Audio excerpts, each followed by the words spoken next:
Steve Allen reached into his jacket and pulled out a small, folded piece of paper, his easy, quick-witted composure, the same composure that had once anchored the very first broadcast of the very desk Johnny Carson now sat behind, suddenly and completely unsteady. A tremor that several people present later described as genuinely startling, precisely because it stood in such complete contrast to the confident, quick verbal wit that had defined every previous public appearance Allen had ever made across his own extensive and celebrated career. It was May 22, 1979, 11:48 p.m., NBC Studios in Burbank, and the man who had invented the Tonight Show format itself, the man whose original desk, original couch, and original comedic structure Johnny Carson had inherited and built into one of the most successful programs in television history, was about to reveal something he had carried privately for 25 years. Coming up, exactly what Steve Allen wrote to himself on the night he learned he was leaving The Tonight Show in 1957, the specific and genuine fear he privately carried about whether the program he had created would even survive his departure, and what happened when Johnny Carson realized the man who made his entire career possible had been carrying a secret about that exact fear for a quarter-century. But before we dive in, I see messages all the time in the comments section that some of you didn't realize you weren't subscribed. So if you could do me a favor and double-check if you're a subscriber to this channel, that would be tremendously appreciated. It's simple, it's free, and it's something anybody who watches this show frequently can do to help us keep everything going. Please do double-check if you've subscribed, and thank you so much, because in a strange way, you're part of our history, and you're on this journey with us, and I appreciate you for that. Now let's get into what happened that night, because what almost nobody watching that broadcast understood was that the entire format of American late-night television very nearly ended before it had properly begun. Steve Allen was born in New York City in 1921, and by the time he launched The Tonight Show in 1954, he had already established himself as a genuinely unusual and genuinely versatile performer, a comedian, musician, and writer whose specific combination of intellectual curiosity and spontaneous comedic instinct made him, according to virtually every subsequent television historian who has examined his career, the essential architect of an entire broadcasting format that would eventually define American late-night entertainment for the following 7 decades. Allen developed almost entirely through instinct and experimentation rather than any existing broadcasting template, the specific combination of celebrity interview, comedic monologue, and audience interaction that became the fundamental structural foundation of every subsequent late-night program, including the version Johnny Carson would eventually inherit and build into the most successful and most culturally significant iteration of the format. The specific and considerable innovation this represented deserves fuller understanding, because it explains exactly how much genuine creative risk Allen actually took in developing this format,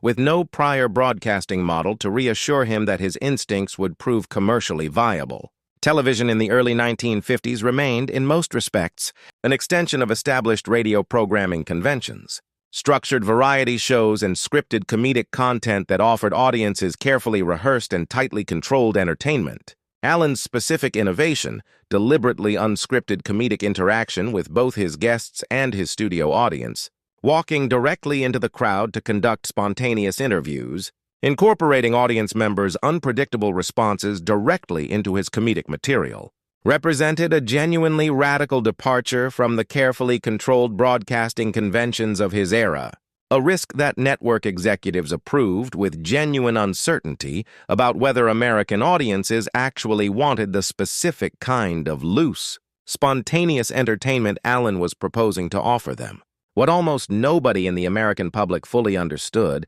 was the specific and genuine uncertainty that had surrounded Allen's own departure from the program he had personally created, a departure in 1957 that occurred amid genuine institutional uncertainty about whether the entire format Allen had invented could actually survive a change in hosts, or whether the program's considerable success had depended so completely on Allen's own specific and idiosyncratic talents that it would simply collapse once he moved on to other professional projects. This uncertainty was not simply a private concern Allen carried alone. According to several network executives who worked closely with the program during this transitional period, considerable internal debate occurred at NBC regarding exactly how to proceed once Allen's departure became finalized, with some executives privately advocating for simply ending the late-night broadcast entirely rather than risk a considerably less successful iteration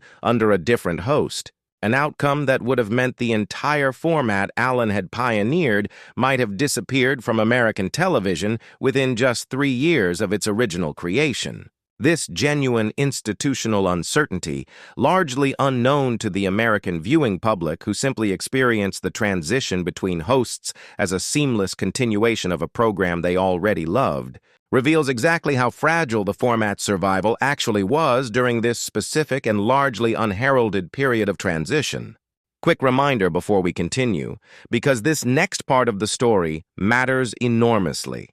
If you're enjoying this so far, take just a second to hit that like button, and if you haven't subscribed yet, now is the perfect moment. Because what happens on that stage in a few minutes reveals something about the actual origins of The Tonight Show that almost nobody in America ever understood. The specific circumstances surrounding Allen's departure deserve fuller understanding because they illuminate exactly why he privately carried such considerable uncertainty about the program's future. NBC had asked Allen in 1956 to take on additional hosting duties for a separate weekly primetime variety program, a considerable expansion of his professional responsibilities that eventually required him to relinquish his nightly hosting duties on The Tonight Show in order to manage the demands of both programs simultaneously. This transition was framed publicly at the time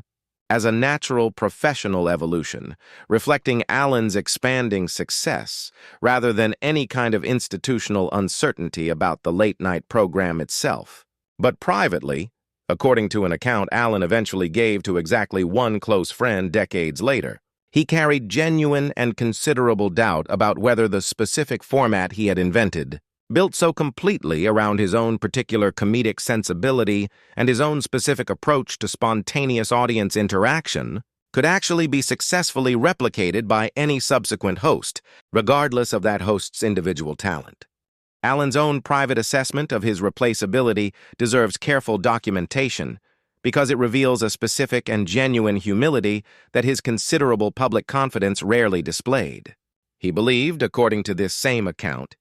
that his particular comedic approach depended substantially on a combination of formal musical training, considerable intellectual curiosity about an enormous range of subjects, and a specific and largely intuitive comfort with genuine spontaneity that he privately doubted could be reliably taught or systematically replicated by any subsequent performer, regardless of that performer's individual talent or dedication. This private doubt, considerably more severe than anything he expressed publicly during his actual departure from the program, reflected Allen's genuine uncertainty about whether he had created a lasting broadcasting format or simply a personal vehicle for his own specific and largely irreplaceable talents. On the night before his final broadcast as host, according to this same account, Allen sat alone in his office at NBC, genuinely uncertain whether the program would even continue in any recognizable form after his departure. And he wrote himself a private note, an attempt to articulate exactly what he hoped might happen to the format he had built, understanding that he had no actual control over its future once he formally stepped away from the desk. The specific circumstances of that final evening deserve fuller documentation because they illuminate exactly how genuinely uncertain Allen felt about the entire enterprise he had built. He remained at the studio considerably later than usual that night. According to a production assistant who was present, walking through the empty set after the audience and crew had departed, touching the desk and the studio furniture with what this assistant described as a specific and visible melancholy that seemed to reflect genuine grief rather than simple professional transition. He sat at the same desk where he had conducted hundreds of interviews and delivered hundreds of monologues,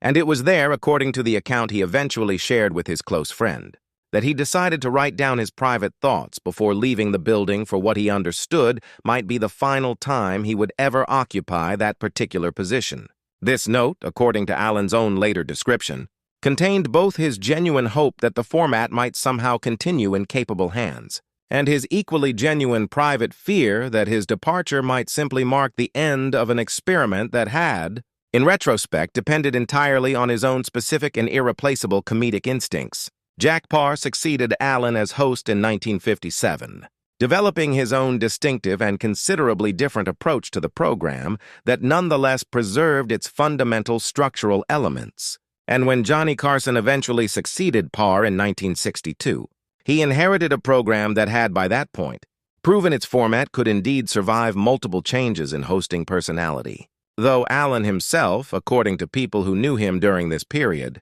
continued privately wondering for years afterward whether the program's continuing success actually validated his original creative vision or whether it had simply evolved into something meaningfully different from what he had originally intended to create. The specific evolution of the program under Parr's stewardship deserves brief additional attention,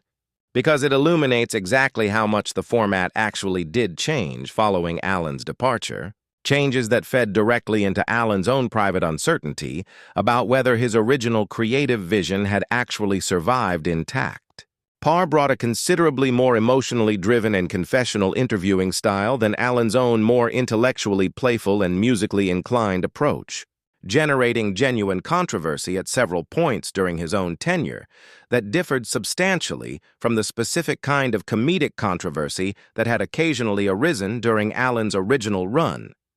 This evolution, while ultimately commercially successful, meant that by the time Carson inherited the program in 1962, the format had already undergone considerable transformation from Allen's original vision. Changes that made Allen's own private uncertainty about his creative legacy considerably more complicated than a simple question of whether the program itself had survived. Johnny Carson had booked Steve Allen for that evening's broadcast for entirely ordinary reasons. A warm reunion appearance built around nostalgic reflection on the program's origins and its considerable evolution across the preceding quarter-century. Carson himself had a genuine and specific respect for Allen that extended well beyond ordinary professional courtesy, understanding with a clarity that few of his own viewers likely appreciated exactly how much his own considerable success depended on the specific format Allen had originally invented. Carson had, according to production staff who worked closely with him,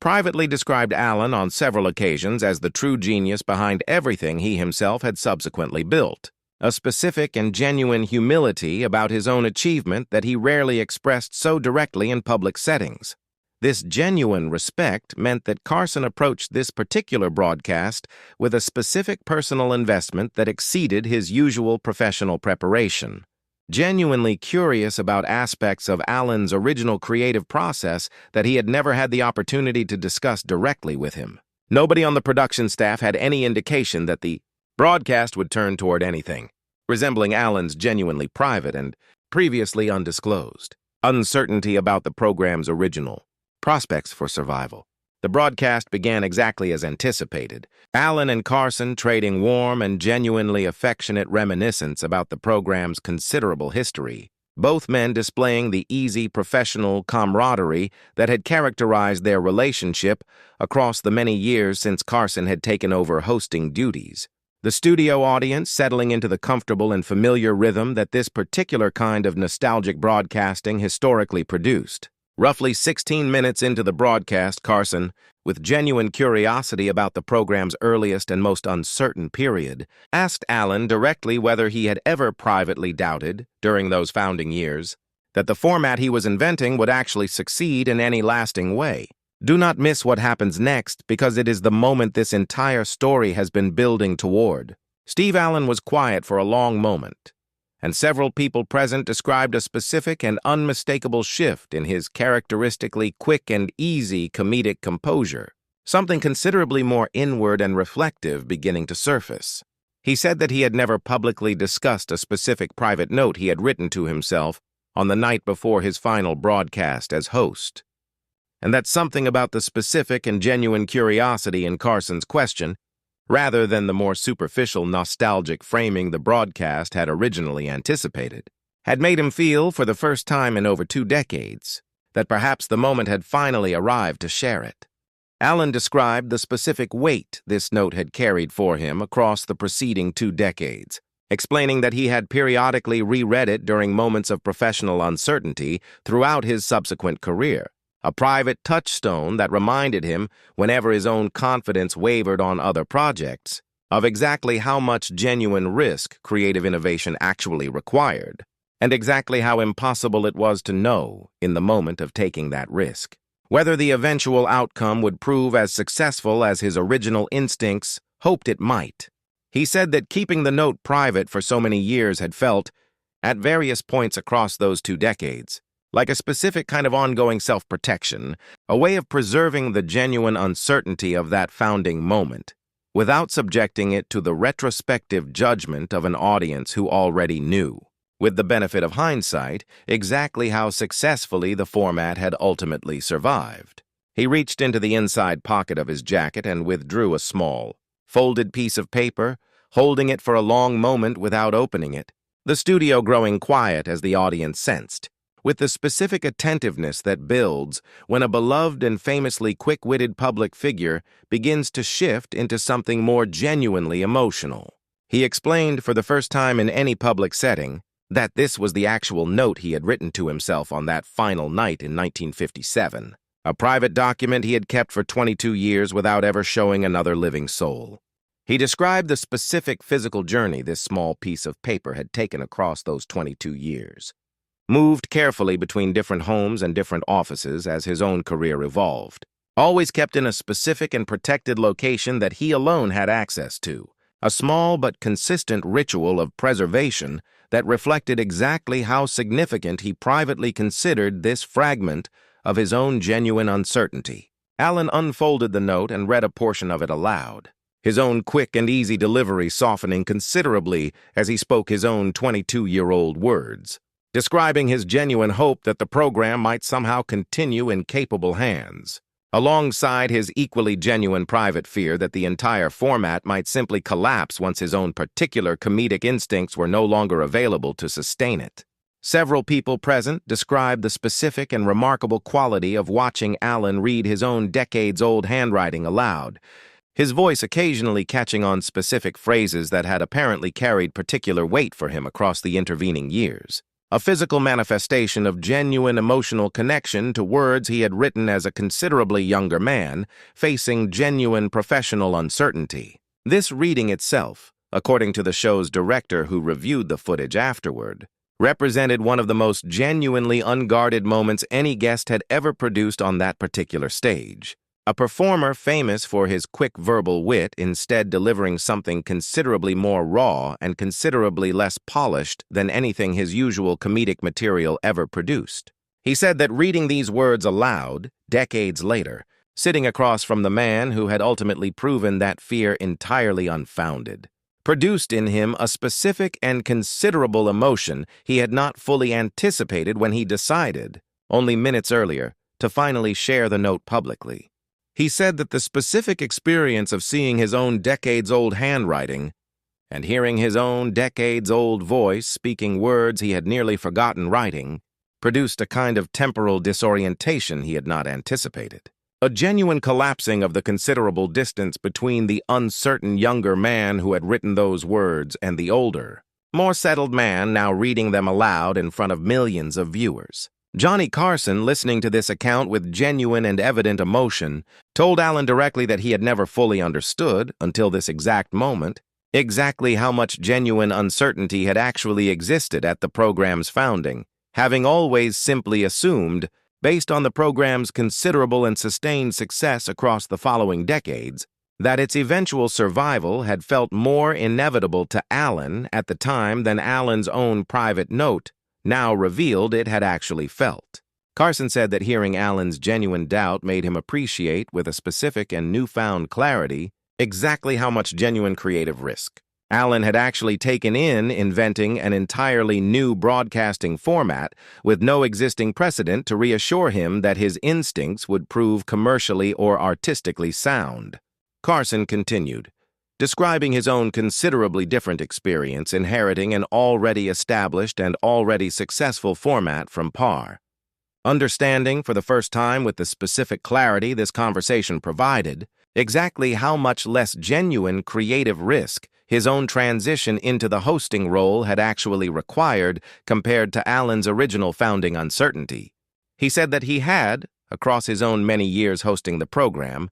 occasionally received credit for creative innovations that, upon genuine reflection prompted by this exact conversation, he now understood traced back considerably more directly to Allen's original vision than he had previously fully acknowledged, a specific and genuine reassessment of his own creative legacy that several people present described as remarkably humble for a performer of Carson's considerable stature and considerable commercial success.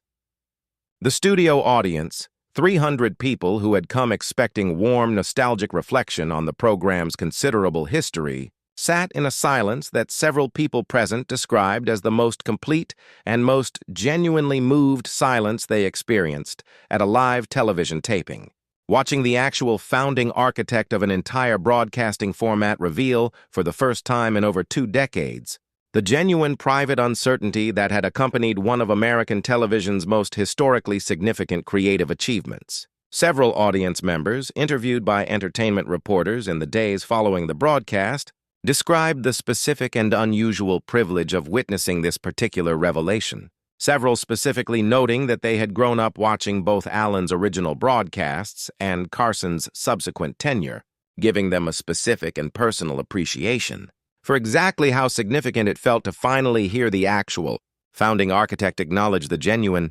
uncertainty that had accompanied his original creative achievement. One audience member, a man who had attended tapings of both Allen's original program and Carson's subsequent version across his own lifetime, told a reporter that watching this particular broadcast felt like witnessing a genuinely rare kind of historical closure. 2 generations of American late-night broadcasting finally acknowledging,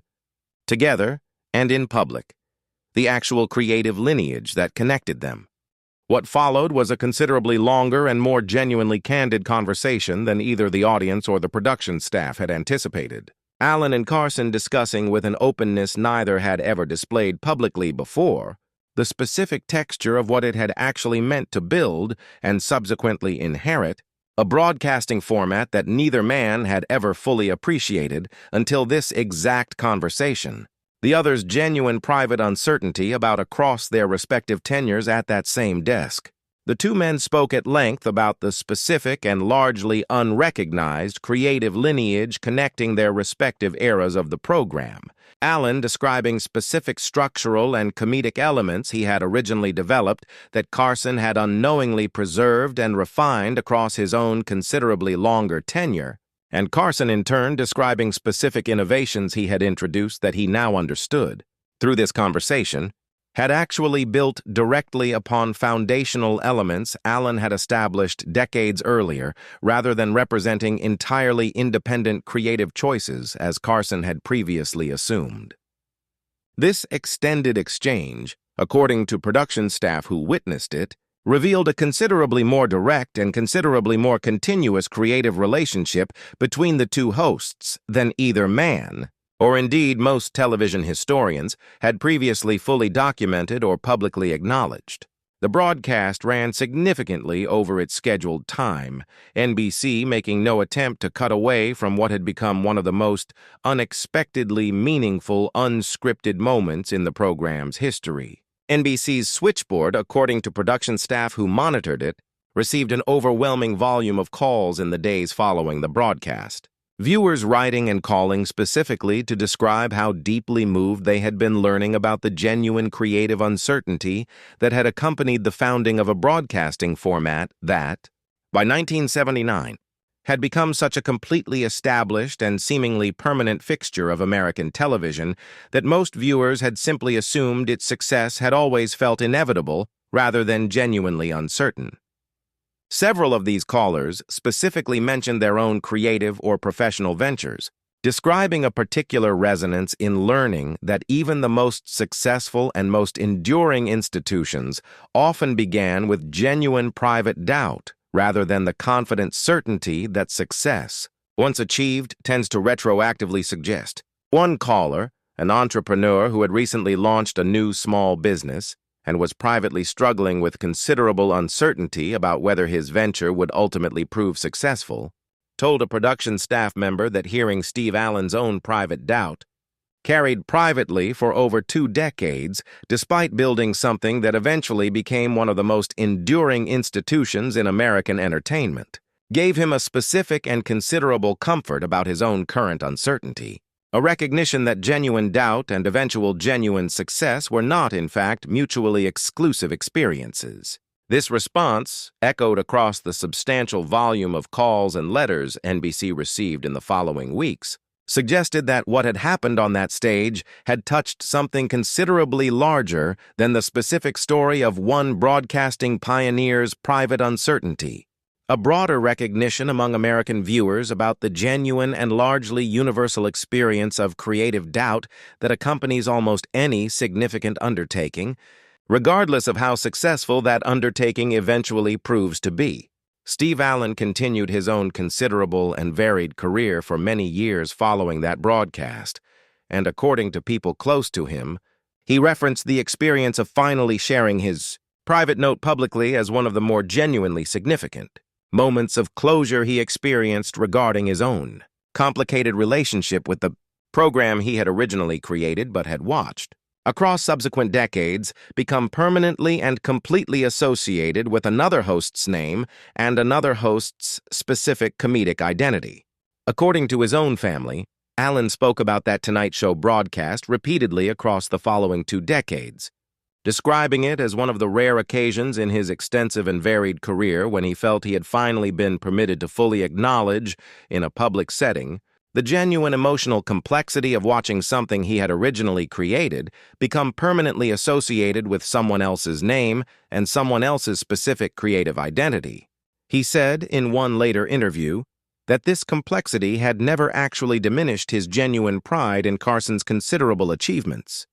but that acknowledging it publicly, finally, after over 2 decades of private consideration, had allowed him to feel a specific and previously unavailable peace about his own complicated legacy as the format's actual original architect. He died on October 30th, 2000, and his obituaries across American media specifically referenced his foundational role in creating the entire late-night broadcasting format, several specifically citing this particular Tonight Show broadcast as one of the clearest available demonstrations of the genuine creative courage his original invention of the format had actually required. Several broadcasting historians who examined Allen's career in the decades following his death specifically identified this 1979 broadcast as one of the most significant primary sources available for understanding the actual genuine uncertainty that had characterized the format's earliest and most creatively vulnerable period,